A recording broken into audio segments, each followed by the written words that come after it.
Hello there, ladies and gentlemen, Sigvold here and welcome back to another video. So in this one we're going to have a lot of things going on. First of all, we're going to take down Heroic 7 Raven for a second time and finish Heroic 7 for a second time and hopefully get a Legendary Raven out of it if everything goes as planned. Then we're going to get into Battle Laughs fight, and then we're going to get into why you should consider getting your pet or Batman to 7 stars for your League of Anarchy. So yeah, first up we're going to have a deathstroke fight against Raven. Usually I run him with Batman Laughs, but I'm keeping Batman Laughs out of it because I want to use him separately in a team that you'll see later in the video. So I give him Multiverse the Flash. Like, it doesn't really provide anything to the team except for combo building a bit and power generating. I'm going to have level 8 Sword of Salvation on Multiverse Flash and a level 10 Sword of Sin on Horrific Scarecrow and the Nora Snow Globe at level 5 on Deathstroke. Usually I don't go too hard on passive stats when I'm using Nora Snow Globe because I want my characters to actually die, but I have confidence that Heroic 7 Raven will be able to one-shot Deathstroke with a super move regardless of the high amount of passive health and the high amount of defense that he has. Another special 2 in there. Ideally, I want her to not use super move until I get a clone in there. Actually, I don't want her to use super move until I'm done with the percentage health, excuse me, and then use it to allow me to get a clone in there, and then she will not have super move while the clones are active, and I'll be done with the base Deathstroke things. So here I'm just comboing chopping and letting her do super move. We have a decent amount of power to start off with. Not ideal, but good enough. We need to speed up the process at this point because right now the timer is going to be the problem, and Red Hood would definitely solve that, but I don't know if the Red Hood bug with Deathstroke is fixed yet, which causes unusual gameplay. But we got her to the corner here, combo and chopped again, another special 2, combo and chopped again, another special 2. As far as I remember, I did a very good job with the clones because I would usually mess up combo interruption. What I found is that playing with my sound very high really helps me combo and chop better, because a lot of times use the sound to dictate when to release block and hit attack. I mean, you don't have to release block, but I just like to do it that way.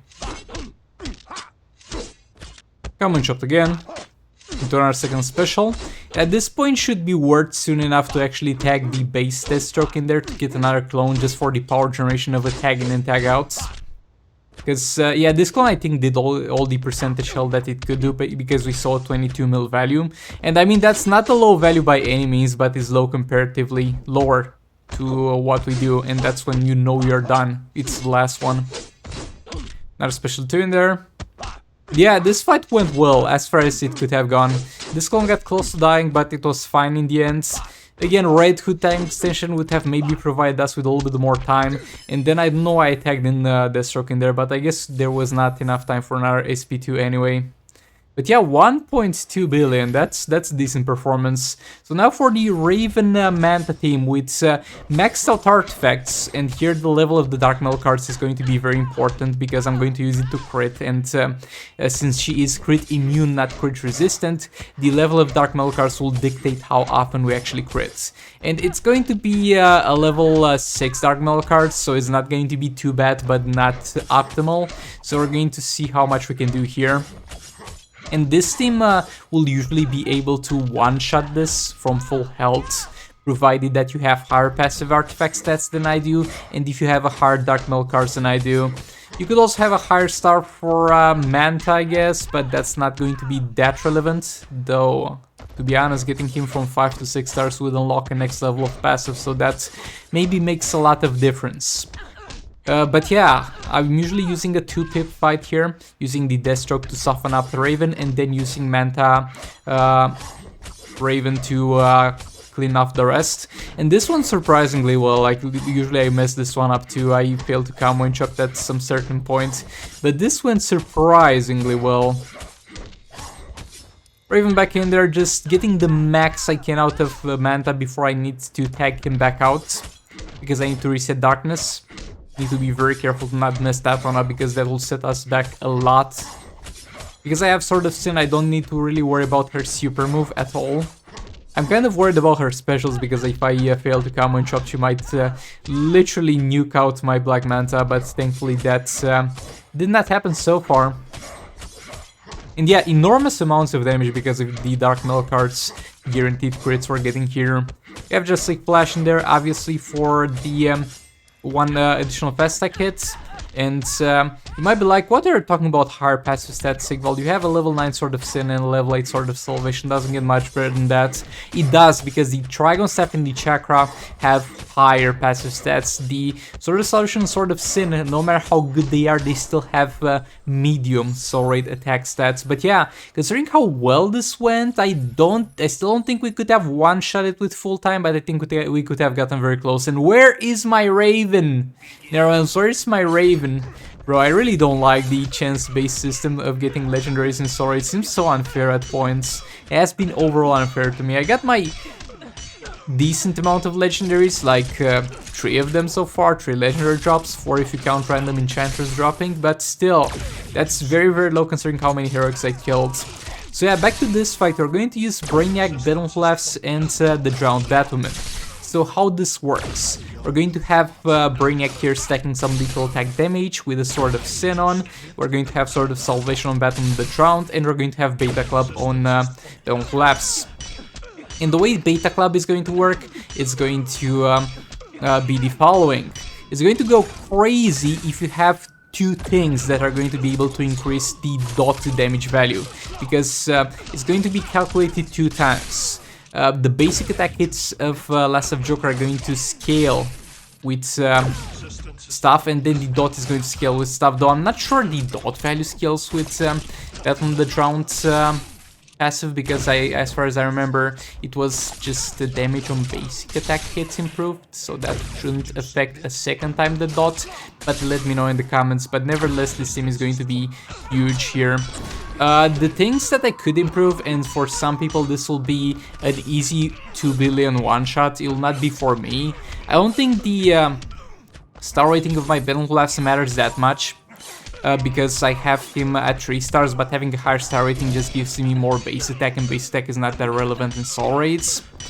But yeah, it's going to give me huge amounts of dot damage, and complemented by the percentage shell damage that Battleflaps was already doing. Like, it's not that huge amounts of dot damage, because it's not like we were not doing this amount in higher amounts with the Batman Ninja team, and far higher amounts with the Grodd Brainiac Batman Ninja team, but it's going to be good enough paired up with his percentage shell damage that he's got anyway. And as you will see here, I'm going to do my best to stay out of final form, because actually, nah, after this one, I'm going to do my best to stay out of final form, and in future fights, I think I'm going to do that, because there's currently a very big problem with the getting the waves out. Like, this thing doesn't do much for me. Having that hazard that puts him underwater doesn't do much for me. All I need is the debuff to be active on him. And what putting that hazard there does is make him spam jump attacks, because the man is like, oh, I'm in a hazard, I'm going to do jump attacks.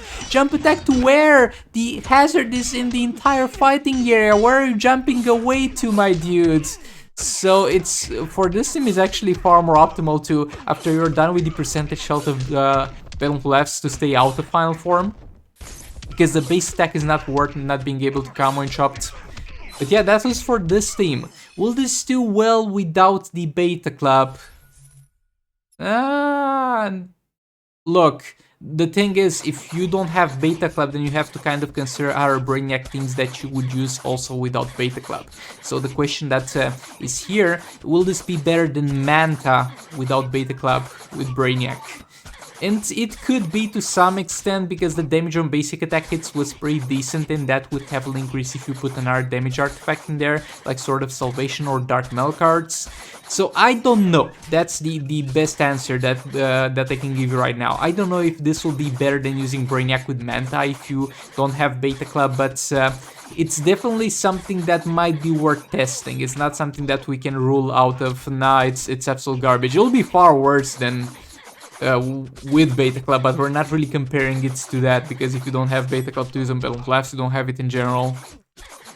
Here we're going to do a real quick fight against boss Black Lightning, and we're going to use Classic Wonder Woman actually, instead of Grodd, because Grodd is great, but he's not necessary in every single fight, and what he gives me is a lot of power generation, which I honestly don't really need, and he also gives me armor reduction and attack reduction for the enemy, which I don't really need. So we're not going to use Grodd here, and our dot values are going to be actually higher than if we use Grodd, because we're going to use Classic Wonder Woman and have that additional crit damage, which yet again has double scaling with the Beta Club dot damage.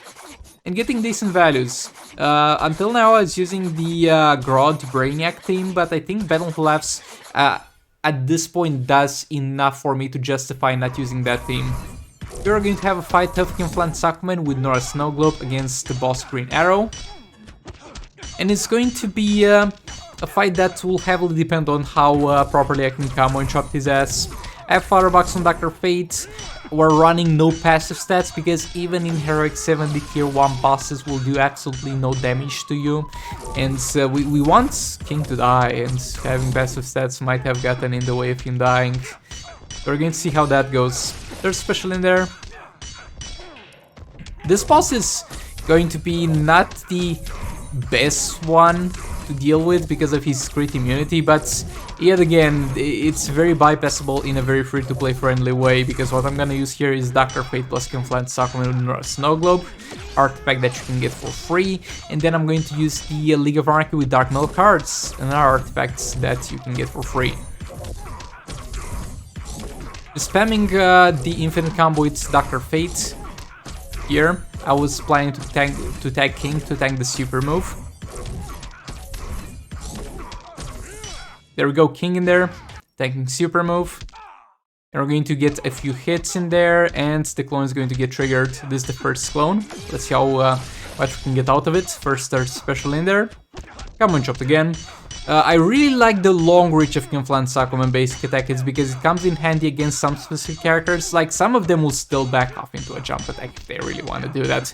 But some of them are going to attempt that and just get yoinked back into the combo by the very long reach of the Trident. And that's why I'm happy that the Battleground has the Aquaman AI, because a lot of people complain about them reusing existing AIs and not making new AIs. Don't really understand that putting a new AI into the game, they'll most likely screw it up first of all, and if it's an already good AI like the Kinflant Suckman and the Last of Joker AI that was put to Battle Collapse, is going to be actually better for the game.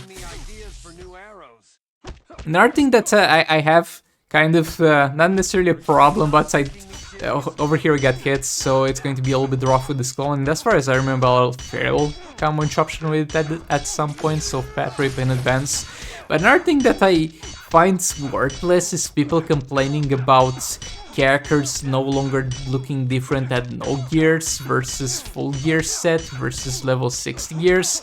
Like, yeah, I get it. It gives you to an extent a sense of progression, a sense of building up your character.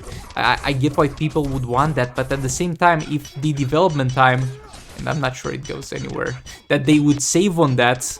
Like, if the development time was to go somewhere else, that they save on that, it will definitely be worth it, because it's gonna be all fun and games, but you only see the character gearless once, then you only see the character fully geared once, and you're going to see, for the 95% of the rest of your playtime, the character with all the gears on, and you're simply reaching that point with some interesting stuff to watch in between. I don't feel like this is really mandatory, but yet again, most likely the effort that they are saving on that is not going anywhere else to develop the game, so yeah, it sucks overall. So this is the reason why you should get your Predator Batman up to 7 stars. Obviously, unless you have an Arkham Knight Batman to 7 stars, then it's no reason to do it, but there's a very small amount of people who have that, so you're going to fight fights that are going to not be stun resistant anyway with this team, and it's not really worth to go for fights that are stun resistant in most cases, so Predator Batman will just be as good as Arkham Knight Batman, and upgrading him to 7 stars is going to be far easier. By doing that, you're going to have access to a few more levels to his special too, and those few more levels will extend the stun duration so that you can get your full combo on stun, because the combo we do on Harley with the swipe right, capture time, swipe right, capture time, swipe right, a lot of times will have the last swipe off the stun, and this allows you to get it in the stun, and I think I'm going to only use Predator Batman for this team moving forward, at least in soul rates. But yeah, that's it for this video. Thanks so much for watching. Like the video if you liked it, dislike if you dislike, subscribe for more content like this, and I will hopefully see you all in the next one. Goodbye!